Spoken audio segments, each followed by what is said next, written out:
I don't know what it was, or I don't know if I'm alone here, but tonight's Raw really felt like it dragged more than it compelled. An overabundance of tag matches, and Triple H has even admitted, look, I don't know what to do with that third hour sometimes. And Raw is 3 hours, and we saw why tonight. We'll get to the Raw review, but again, I want to thank those of you who have subscribed to my channel, who are enjoying the Reliving the Monday Night War videos. I keep getting some good numbers and feedback for that, so thank you so very much.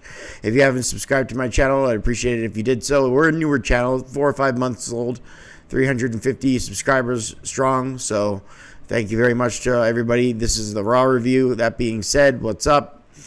Brett Mix here to do the last WWE show before the draft. This is WWE Monday Night Raw 4/22/2024 from the Scottsdale Center from Columbus, Ohio. We know Gunther returns. We know we're going to see a big battle royal for the women's title. So I'll go over everything, whether you guys watched it or you didn't, and I'll touch on everything that happened. Plus, I'll provide some analysis on the side as we go. We kick it off with showing the superstars arrive as always. We make them come off as important, celebrity type athletes type of deal.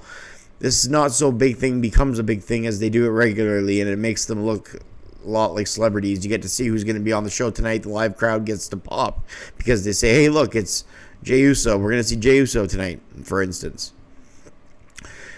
Michael Cole begins on the mic inside the ring with Pat McAfee for a change, saying that 2 championships are on the line tonight. Cole and McAfee plug the Women's Battle Royal, and then they do a large video package for the Women Battle Royal that's going to take place tonight. To open the show, main event Jey Uso came out after that, and he was met with the Judgment Day's leader, Damian Priest, who came out and talked about how Jey admitted that how he wanted him to be in the Judgment Day one day. Priest talks about when they were out drinking and how he's proud of him, and talks about how Priest was next in line and why he is now. Priest says he can be the first the machine gives to him, making him the first challenger for the world title. He means is the first spoke in the wheel that the WWE company machine gives to him. That's what he's speaking of. More, and main event Jey Uso is more like, no, I'm going to be the first person to takes your title and make Damian Priest the transitional champion. Priest goes to leave, and Jey says, take it easy, Priest. Let me holla at you. He says the only reason Priest is the leader of the Judgment Day is because Rhea Ripley got hurt. Fans oh and ah. Things got personal as they went from friendly to serious as Jey talked trash and was all fired up. JD McDonough then came in with a false ambush attack. He hit a super kick to Priest. JD is upset because he ducked and he hit Priest. And JD is upset, as is Damian Priest, that the plan to jump Jey Uso didn't work and it backfired on them. So Jey Uso gets the yeet out of that segment, or so I'm told. This opening segment was decent at best. It gave the main title some exposure, but other than that, it felt rather lackluster. Kind of like the whole show. It was just basic Jey Uso stuff with Damian Priest exposing their history together. Maybe it was the JD run-in attempt that made it feel unimportant. I don't know. It just felt lackluster. It felt like this was trying to be more than what it was, if that makes any sense.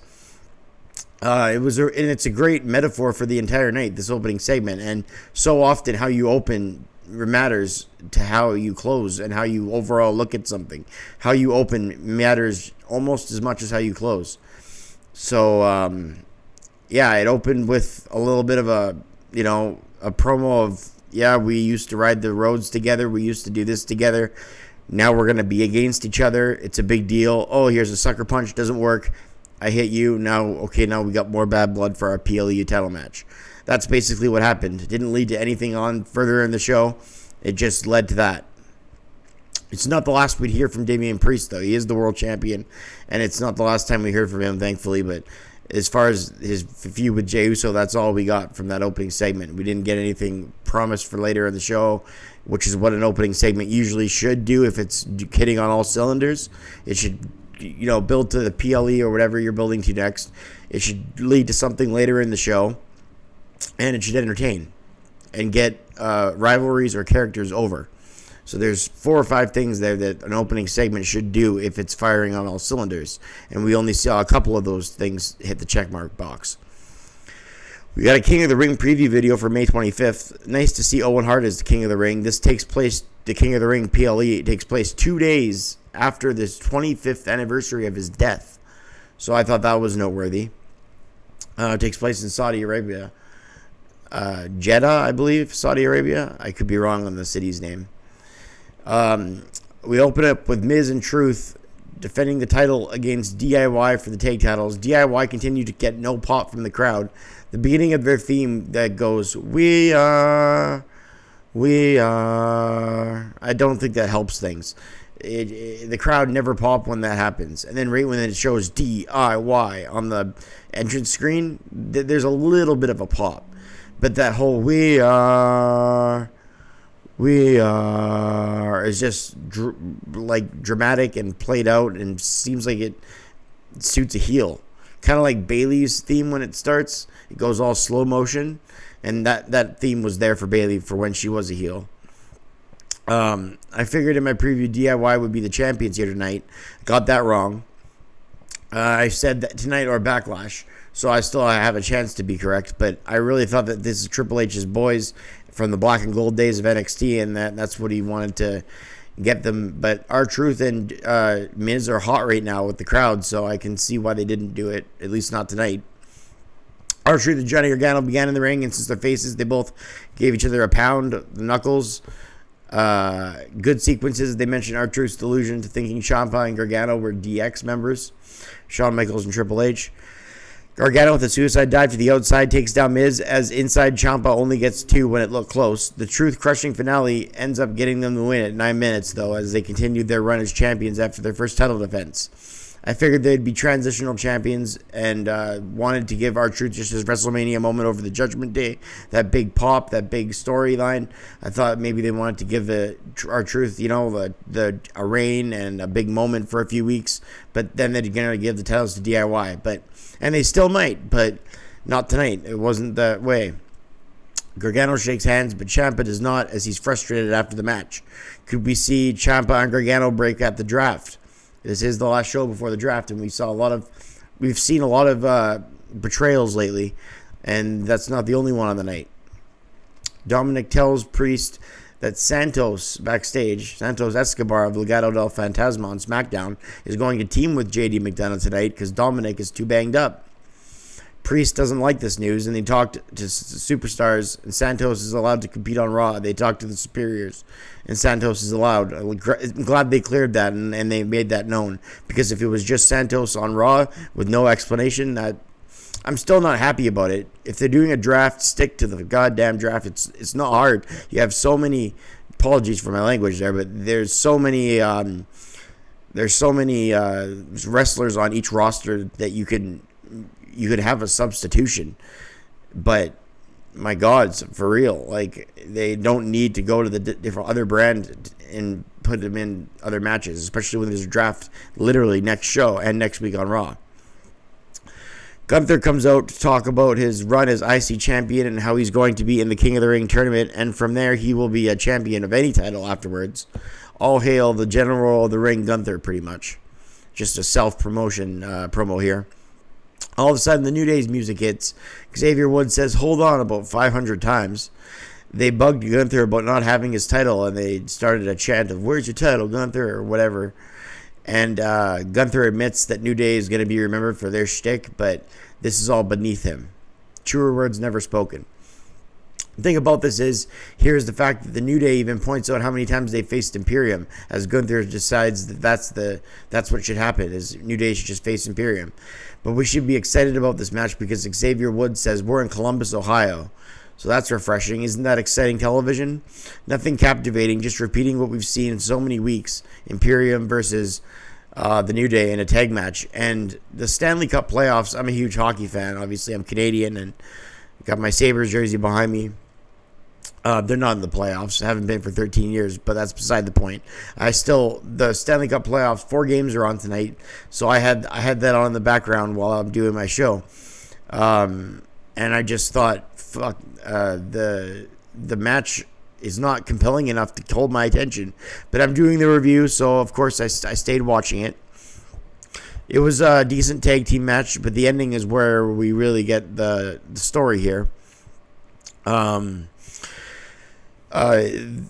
The repetitive tag matches really got to end, though. They really got to do something new. And I'm not being on one side and then another side. Like when I said that Santos shouldn't have been on SmackDown and should have been on Raw. I'm not complaining about how there's not new matches, but stars can't appear on the other shows. Just make them officially a part of your brand, and then do it. Then make new matches. So anyways, we get Imperium versus the New Day. A Hurricane Rana from Kofi, the New Day from up top as Xavier gives Vinci the double stomp for the win. Basic win in under 10 minutes. Gunther is pissed off, so he should be. His boys are made to look like losers. But wait, there's a story here. Why is New Day winning the match is what I'm wondering. They don't need a victory right now. And it's clear Imperium could have used it. Well, wait a second and we'll find out. Both members help each other to their feet after the match, and Gunther walked off pissed off. I gave the match 2.5 stars. After the match, Ludwig Kaiser turns on Vinci. Another why, as Gable had already turned heel last week, so there's why Gable, why signs. Why Kaiser, why? With the draft coming up, I guess they're splitting up some of these guys, so that's why Imperium didn't get the win, because they're no longer probably a team now. At least not Vinci. Kaiser is the one that tortured Vinci after the match with a step spot. The crowd chanted, "Holy shit." The same move that they did to Kofi Kingston on the steps. Sick looking move. Backstage, Kaiser is still on good terms with Gunther. He's proud of him for turning on Vinci. So we'll see if Vinci does a solo face run now as a wrestler, and if Kaiser and Gunther are just Imperium by themselves. We'll see how that goes in the future. They show, and whatever happens up happening in the draft.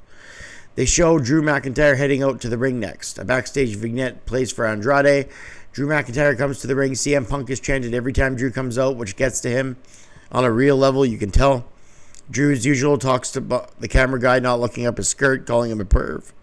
He's really insecure about that. I really think he doesn't want the cameras up his skirt because he might be exposed, if you know what I mean.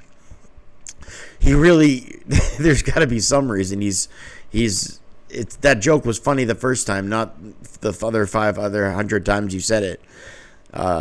He really doesn't want the cameras up looking up that skirt for some reason. As usual, Drew complains about everything and says he's not complaining at the same time.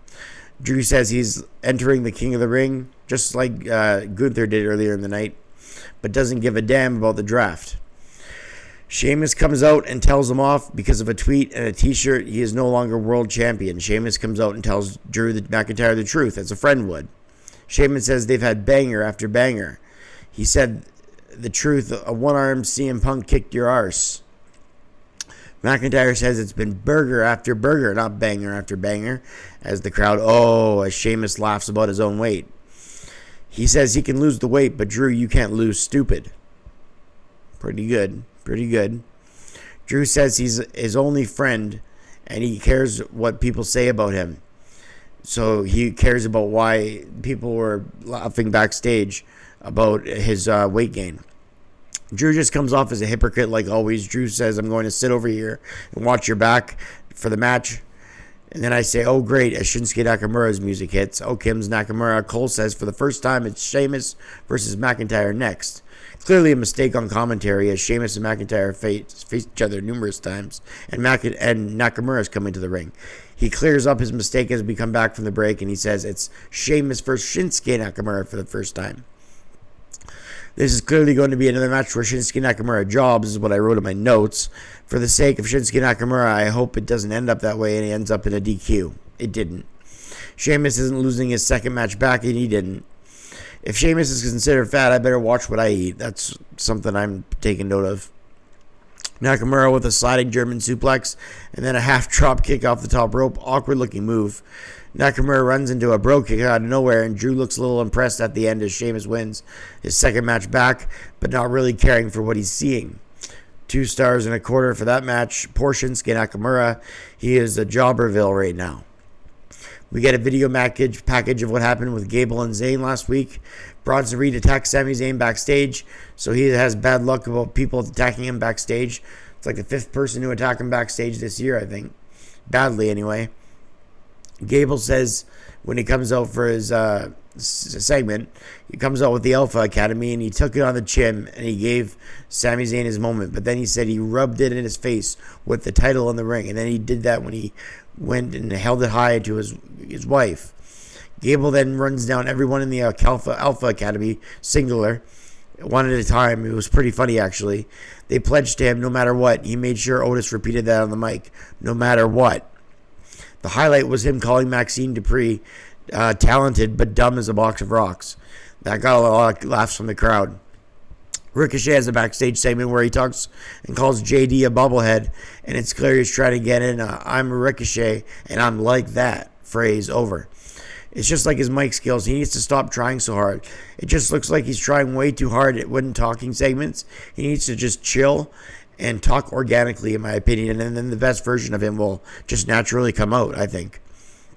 Nia Jax backstage says there's 13 females and one monster in the ring tonight, and that monster, if you couldn't tell, is her. I'm pretty sure from looking at Nia Jax, we could all tell she's the monster. Andrade and Ricochet versus JD McDonough and Santos Escobar in a tag team match. Ricochet with some impressive moves to Santos of Legado del Fantasma. Escobar with a Hurricane Rana later in the match off the apron to Ricochet onto the floor. Not a big fan of the longer random tag matches that we got tonight. Just seemed out of place and they dragged on. But this match was actually pretty good. Andrade hits the Shadow in the end to get the win.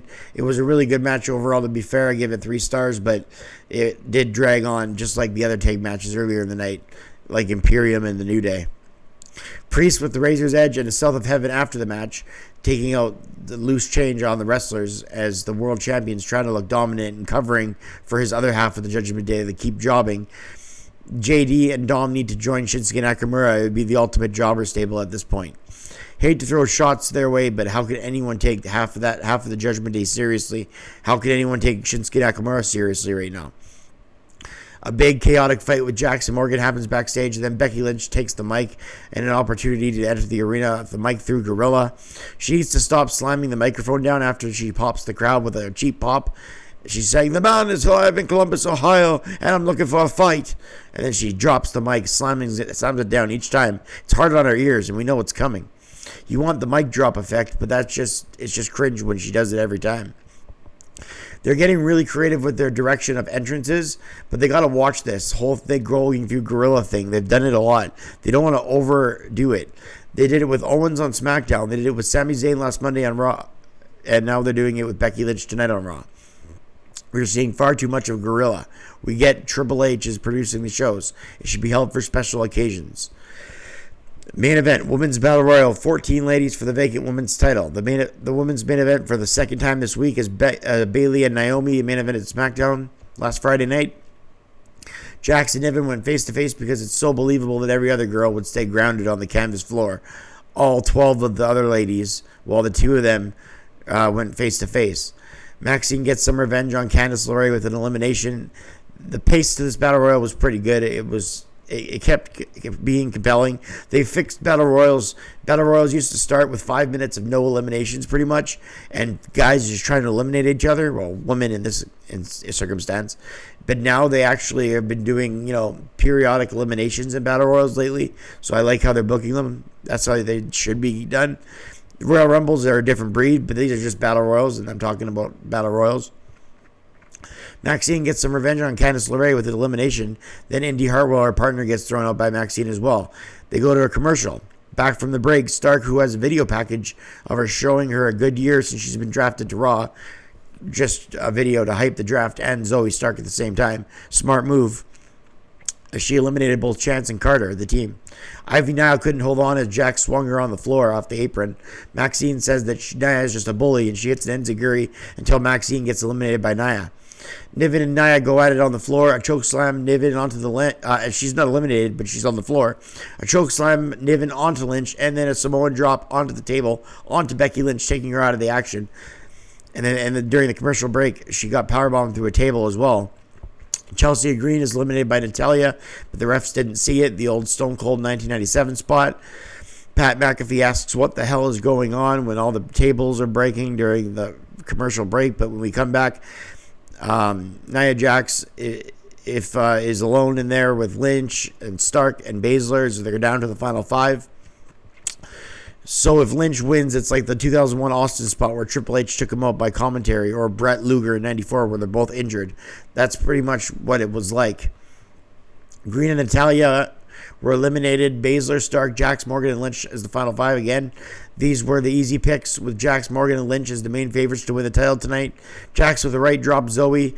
Jax eliminated Stark and Baszler. Lynch comes back into the match. Morgan with the Hurricane Rana and a double stomp to Jax. Morgan tries a backstabber but a neckbreaker by Lynch to live. Jax with a Samoan drop. The final three go to a number of spots.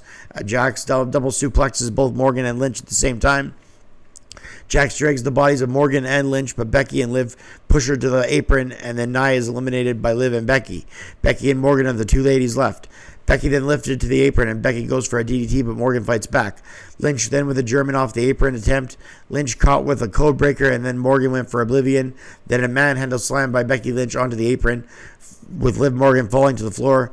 Earns Becky her 7th world title. Never saw the end coming with Becky winning. Sarcasm. Rated the match 2 stars 3/4. That does it for the match portion of the show. After the match, they had Becky celebrate with the fans with her newly won world title. A feel-good ending, I guess. That's it to end the night. Out of 10, I would rate this show a 5 out of 10 because this show was pretty average. Again, I didn't like the random tag matches. I didn't like the fact that the show felt like it was dragging on more than it was compelling. It began with the Jay Priest promo and filtered into that tag title match, followed by Gunther's promo, then the impromptu New Day Imperium match number 43. Then it had the McIntyre Sheamus promo, followed by an awkward Shinsuke Sheamus match into the long Ricochet Andrade tag. We also got that Gable promo and then the Women's Battle Royal. So the show just fell off tonight. Not your most compelling show, but some of the post-WrestleMania shows are like that. The creative team take a little bit of a mental break until the draft. So that does it for this Monday Night Raw for 4/22/24, the last Raw before the draft. So things will get exciting on the next two shows, to be sure. So even if the shows come off average, at least we got the draft to look forward to. Be here for those reviews like you're here for this one. If you've stayed this far, please hit subscribe if you haven't already. If you are, thank you so much for being part of my channel. We'll see you on the future nights, including my Monday Night War reviews on this channel that I do every week. And we'll see you on SmackDown for night 1 of the draft for 2024. As for Columbus, Ohio's Raw on 4/22/2024, I'm Brett Mix. Thanks for watching. We'll see you next time, guys. Have a good night. I'm out.